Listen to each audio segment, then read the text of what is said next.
kwamba Simba ili kushinda kwenye hii dabi wanahitaji, wanasema an almost perfect game, sio? Yani wanahitaji kucheza mechi ambayo inakaribia na perfection kwenye idara zote, kwa sababu wanacheza na timu ambayo ina quality. Maana yake ni kwamba kama watakuwa na makosa binafsi ambayo tumekuwa tukiona Simba wakiyafanya, basi nafasi ya kupoteza itakuwa pale pale.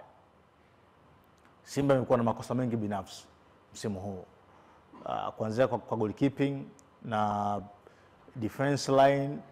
Chema Lone amekuwa na makosa, Pimpin amekuwa na makosa. As tunavyozungumza sasa hivi kuna kama alama 7 hivi, alama 7 au 9 ambazo Simba walimezidondosha kwa sababu ya makosa binafsi.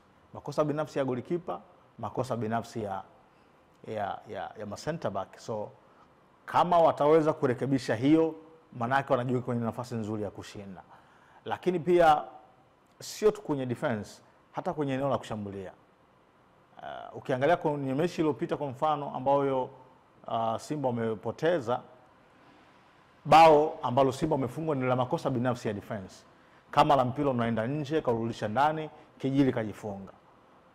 Is it? Yeah. Lakini pia kwenye safu yao ya ushambuliaji, Simba walianza kupata nafasi za kufunga kwenye ule mchezo kabla hata ya Young Africans.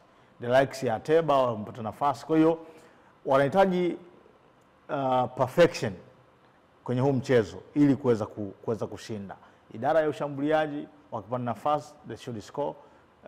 Idara ya defense lazima wapunguze makosa ambayo wamekuwa wakiyafanya. Yeah. Tukiangalia kwa ubora wa wachezaji baina ya hizi timu mbili, nani anaonekana kuwa na kikosi kizito zaidi ya mwenzake? Young Africans technically wanao wachezaji wenye quality kuliko ni Simba. Yeah. Ubora wa wachezaji unaweza kuamua mechi hii au mbinu za kocha? Mechi hii inaweza kuhitaji vyote. Mechi hii inaweza kuhitaji vyote. Sometimes unajua mbinu ni overrated. Unahitaji quality players kwenye quality moment ambao wanaweza kufanya maamuzi. Kocha unaweza mbinu ukapatia kabisa. Mbinu kupatia manake una uwezo wa kumaximize quality ya wachezaji kiwanjani. Sio? Lakini una maximize uwezo wao, lakini mchezaji anafika kwenye sita kuweka mpira kwenye wavu, anapasia nje. Kwa hiyo nafikiri ni mechi ambayo kila kocha anaweza kuhitaji vitu vingi, lakini kwa assume hii mechi sioni Simba wakienda kuzidiwa tactically.